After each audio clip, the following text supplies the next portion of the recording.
رسول اللہ صلی اللہ تعالیٰ علیہ وسلم نور تھے جنہوں نے اپنی ضیاء پاشیوں سے دونوں جہانوں کو جگمگا رکھا ہے۔ جیسا کہ اللہ تعالیٰ نے فرمایا ہے کہ اے محبوب، ہم نے تمہیں حاضر و ناظر، خوشخبری دینے والا، ڈر سنانے والا، اللہ کے حکم سے اس کی جانب بلانے والا اور روشن سورج بنا کر بھیجا ہے۔ آپ کی نورانیت ہی سے کونین میں اجالا ہے۔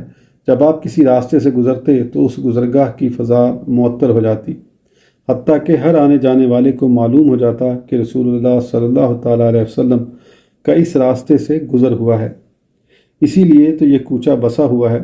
آپ ایسے طاہر اور طیب تھے کہ باری تعالیٰ شانہ نے آپ کو اسلاب اور ارحام میں بھی پاک صاف رکھا، اور بچپن، نوجوانی اور بڑھاپے میں بھی، یہاں تک کہ نبوت جیسی اعلیٰ ترین طہارت کے ساتھ آپ کی تقدیس فرمائی۔